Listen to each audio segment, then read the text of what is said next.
Welcome Trinidad and Tobago to our News 4 report, a product of the Government Information Services Limited. I'm Nicola Barito. Let's take a look at the headlines.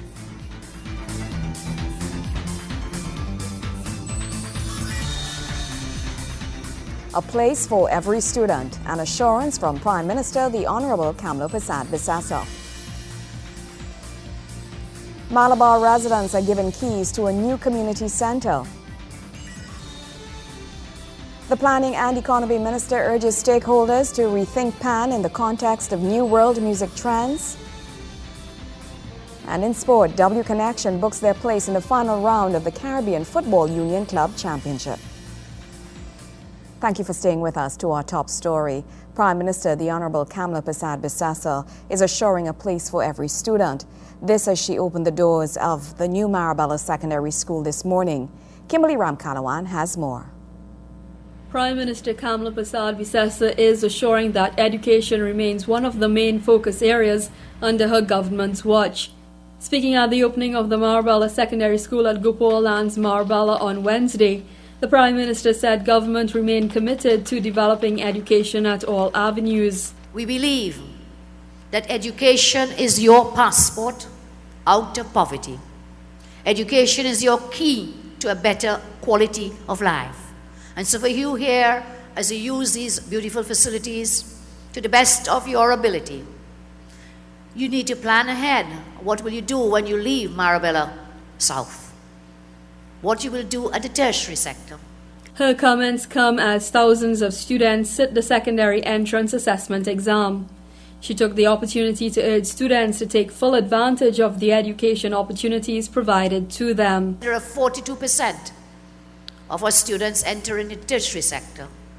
That therefore leaves 58% not being able to access tertiary education.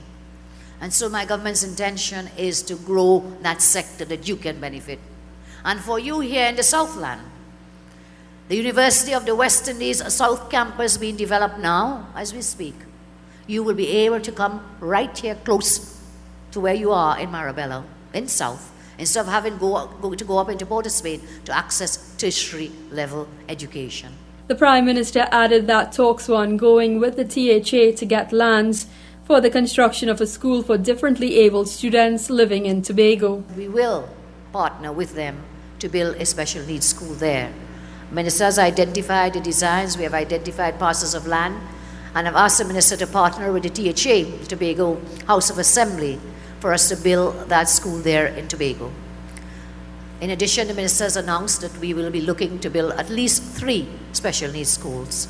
So we will approach it in more than one way. We need to do the diagnostic testing. Kimberly Ramkalawan, News 4. Hundreds of lives are anticipated to be transformed via the recently launched Workforce Assessment Centre and Training Facility in Betham. Minister of Science, Technology and Tertiary Education, Senator the Honourable Fazal Karim, and Transport Minister, Senator the Honourable Devant Maharaj, both spoke at the event, revealing plans to establish even more similar facilities throughout various parts of the country, including Tobago. Verna Barath has more. The Vehicle Management Corporation and the National Energy Skills Centre launched a trade school and workforce assessment centre for automotive maintenance.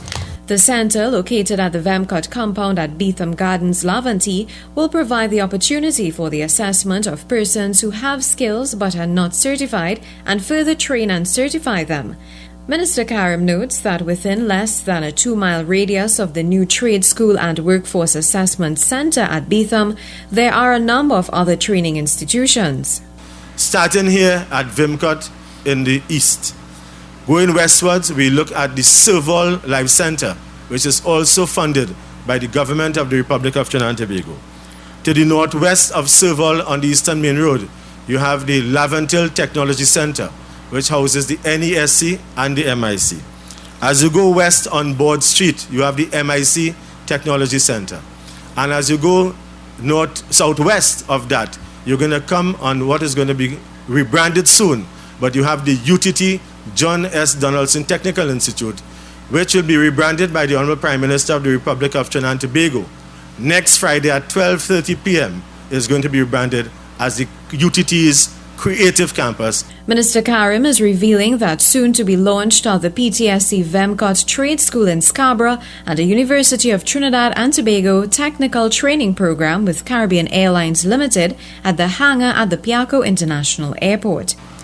With respect to the former Transport and Field Engineering Department at Woodford Lodge Estate in Chaguanas, the National Energy Skills Center, the Metal Industries Company, and the Youth Training Employment Partnership Program, together with the Automobile Association of Trinidad and Tobago, will be launching its first ever fully dedicated Automotive Technology Center. The Woodford Lodge Transport and Field Engineering Department will be available to the PTSC and Vimcot as soon as we open your doors. You are free to utilize that facility for repairs, and you are free to leave your buses overnight for repairs or until such time that they are made roadworthy again. Transport Minister Devant Maharaj says the Workforce Assessment Center was built on the Vemcot compound for under $200,000. He adds that his ministry would be establishing 7 additional assessment centers. Minister Maharaj notes that there is a growing demand for persons skilled in repairing diesel and gasoline engines. He says his ministry is adopting a new approach where arrangements will be forged in collaboration with other ministries to improve delivery to citizens, and adds the new Workforce Assessment Center and training facility is a product of that collaboration. We will be also partnering with the Ministry of Planning and Economy to try and set up some sort of water taxi service between Chaguaramas and Port of Spain to develop the boardwalk. We're exploring that facility right now. This initiative came about with a simple discussion over lunch with Minister Karim about how could the Ministry of Transport, via its agencies with its technical capabilities built up over a period of years, could assist with some of the projects that has been conceptualized by Minister Karim. And this Workforce Assessment Center was one of those tangible results of that discussion. Verna Barath, News 4. News 4 continues after the break. Stay with us.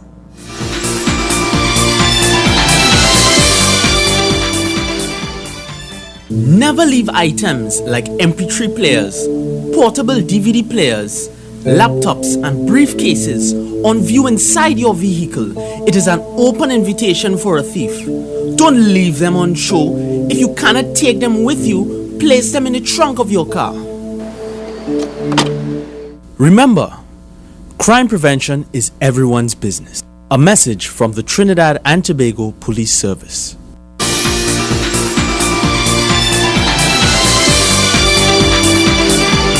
Welcome back. The first annual graduation of the Workforce Assessment Center at NESC in Point Lisas was held where Science, Technology and Tertiary Education Minister Senator the Honorable Fazal Karim expressed heartfelt joy upon looking back at the great impact the center has had on hundreds of lives in the area. Here's Verna Barth with the story. Science, Technology and Tertiary Education Minister Senator Fazal Karim is congratulating over 1,500 students who are graduates of MIC, NESC and YTEP certified through the National Training Agency for the sacrifices, commitment and dedication made over the past few months.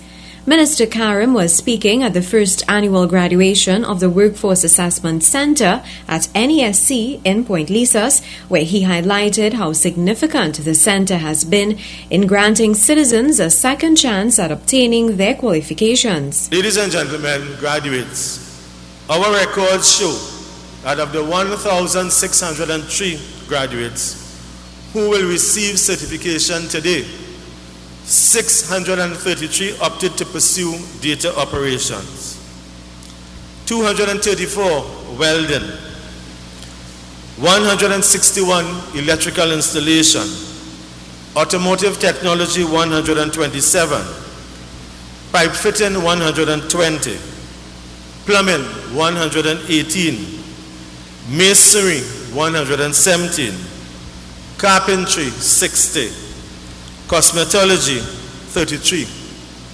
And among those who are seated here today, we are very proud to say, as this government has always said, that we are going to be equal partners in development with Trinidad and Tobago, and we welcome and congratulate our 4 graduates from Tobago who are here with us. The Honourable Minister is revealing that young women today are entering the workforce better prepared and more ambitious than ever, with more education and higher career aspirations than men. While men have dominated the training offered at our centres, many females have come forward to compete against their male counterparts in areas such as masonry, automotive pipe fitting, welding, and even plumbing, which were traditionally ruled, as they say, by men.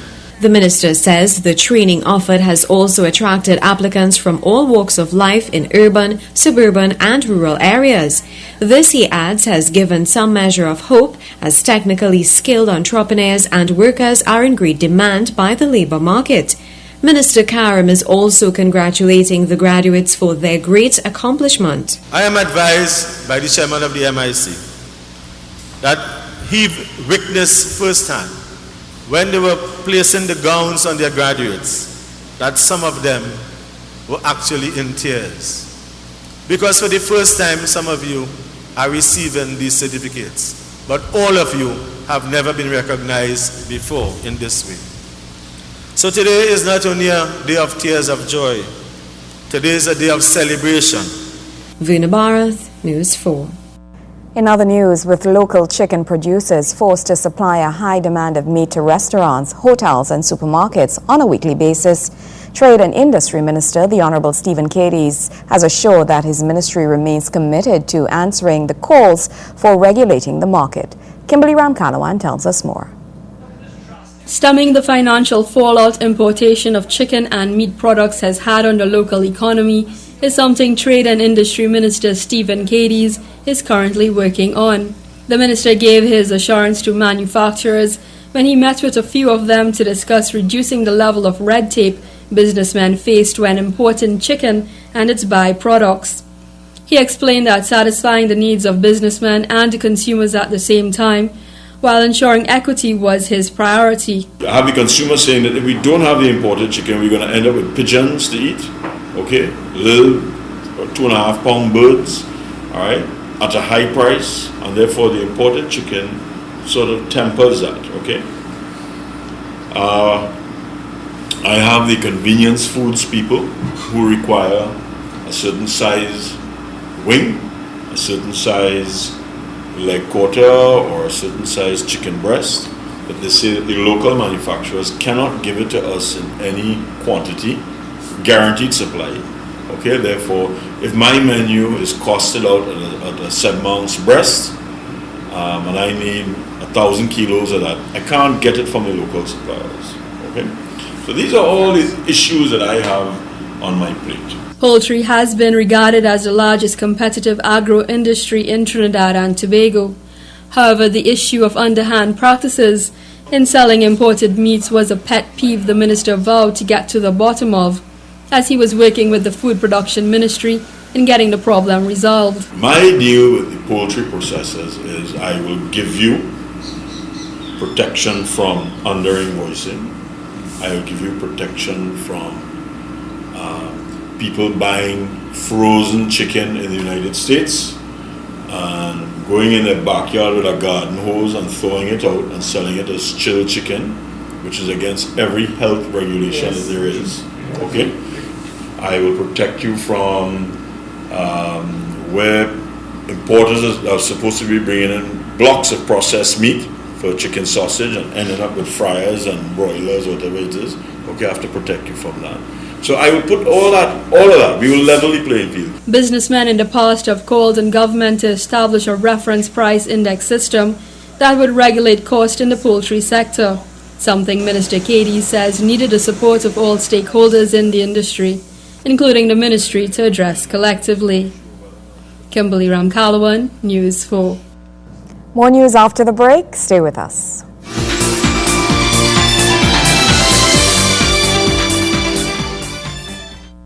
Dads aren't the only ones who beat up on kids. Sometimes kids beat up on kids. Every child has the right to be protected from violence, abuse, and neglect. Because I shouldn't be afraid to go to school. school or play with my friends. Because no child should be hurt by adults or by other children.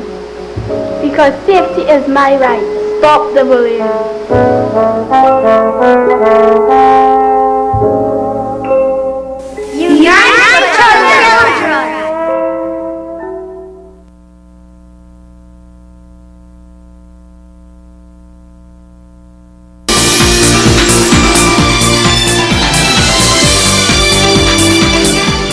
Thank you for staying with us. Malabar residents now have a new community center to call their own. Residents were given the keys to the new center that will serve as a home to several of its community activities. Community Development Minister, the Honorable Nizam Bash, was on hand for the opening of the doors to the area. Kimberly Ramkalawan has more. Residents of Malabar can expect a new sporting complex in the near future. This according to Sports Minister and MP for the area Anil Roberts, who announced the plans for his constituency. He was speaking at the opening of the latest community centre in Upper Malabar.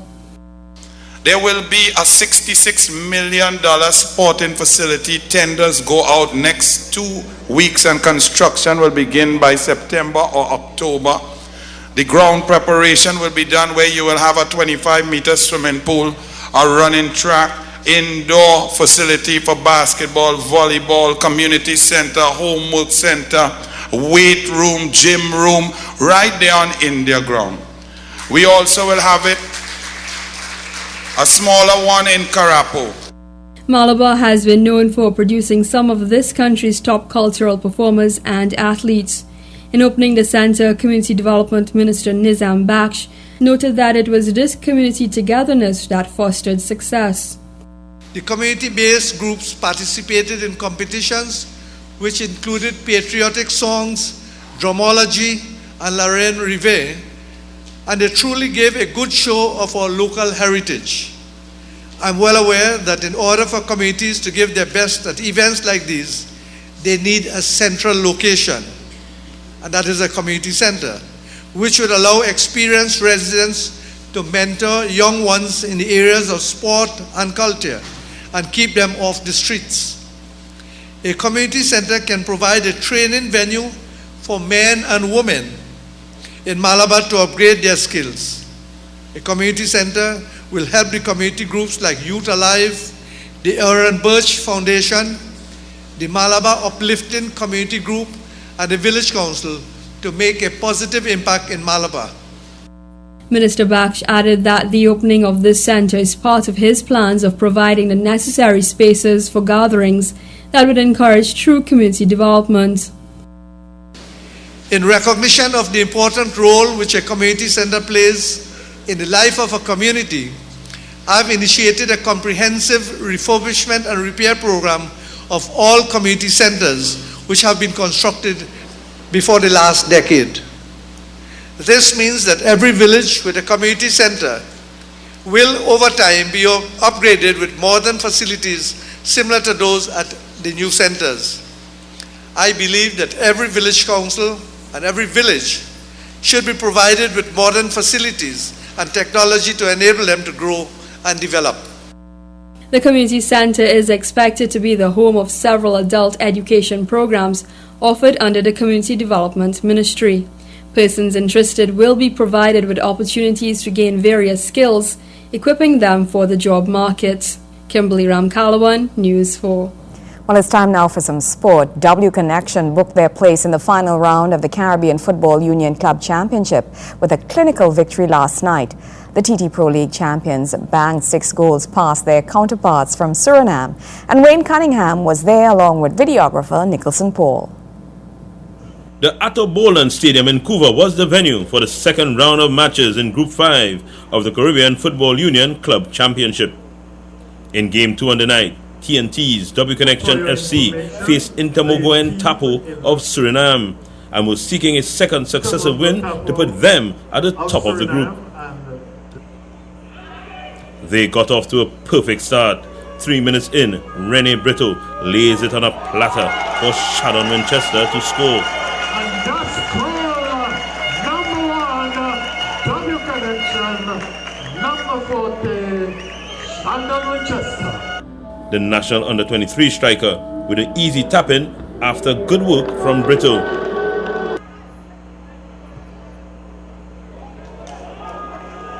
It was Brito doing the service again as he teased one up for Joven Jones, but the youngster's shot picks up a deflection and flies wide.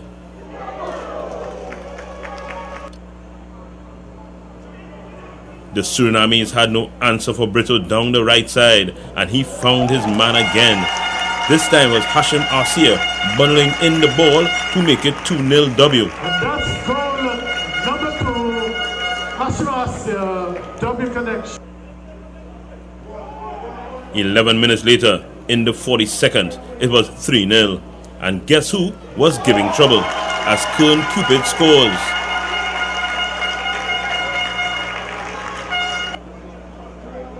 The defender not dealing with Brito's cross, and it's another tap-in for the Savanetta boys, who take a healthy lead into the dressing room.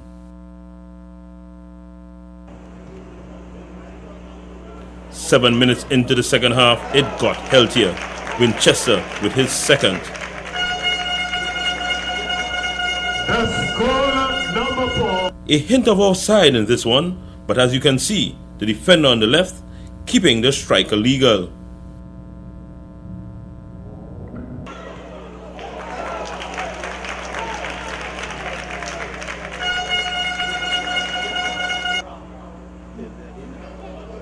Not too long after that, it was 5-0. Arcia running onto a neat pass and beating Brian Damba in goal. Goal number. It was only fitting that Rene Brito gets his name on the score sheet, and he did it in style.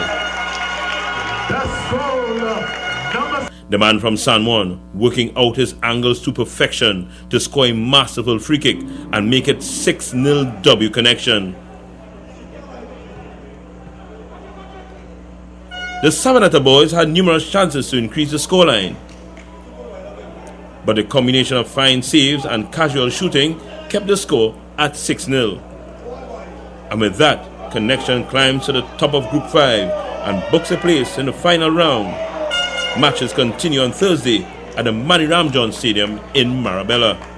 Wayne Cunningham, News 4 Sports. We'll be right back after the break.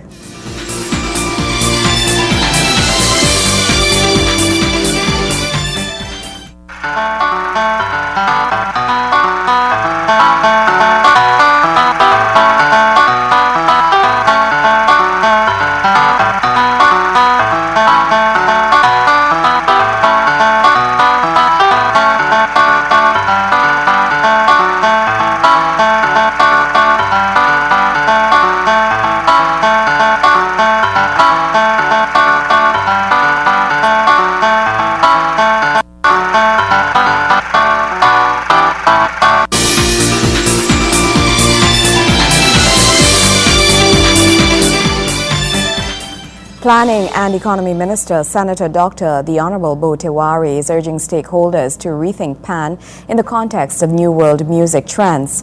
The minister was speaking at the Trinidad and Tobago International Conference on Steel Pan 2012 at Napa, where he also suggested that there should be no limits when it comes to how far the national instrument can be taken. Verna Barath has the story. We need to take a second look at what is happening now with pan production, because we must establish the capability to produce pan of the highest quality to service a growing world market, and we need to focus on research, innovation, and export linked to the festivals of the world. A different approach to the national instrument of Trinidad and Tobago being strongly suggested by Planning and the Economy Minister, Senator Dr. The Honorable Bo Tiwari. Pan-globalization, progress and possibilities. This was the theme of the three-day conference which formed part of Steelfest TT, the Steel Pan Festival of Trinidad and Tobago. At the event, Planning and the Economy Minister, Senator Dr. The Honorable Bo Tiwari, is urging educators to give some insight on a more holistic approach to Pan.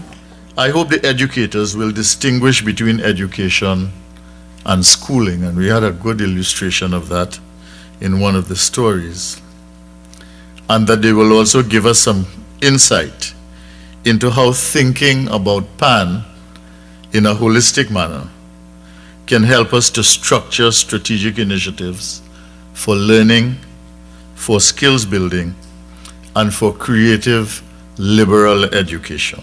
Dr. Tiwari says the PAN fraternity should be proud of its many achievements in the development and creation of music. He is suggesting that the stakeholders accept that PAN is indeed a work in progress.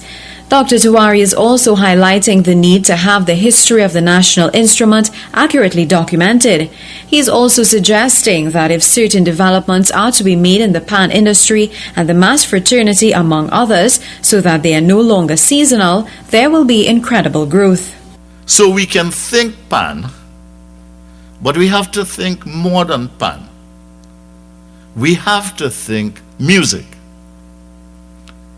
And when we think music, we have to think as well theatrical productions, opera, motion picture, video and sound, software, databases, new media, literature, work of mass, radio, television, advertising services, copyright collective management services, photography, visual and graphic arts, professional and technical services, press. And you begin to see why the impacting nature of the creative sector is so necessary for the growth of one, for the growth of many, and for the growth of all. Veena Bharath, News 4. Well, that's how we wrap up this edition of our News 4 report, a product of the Government Information Services Limited. I'm Nicola Barreto. Thank you for joining us.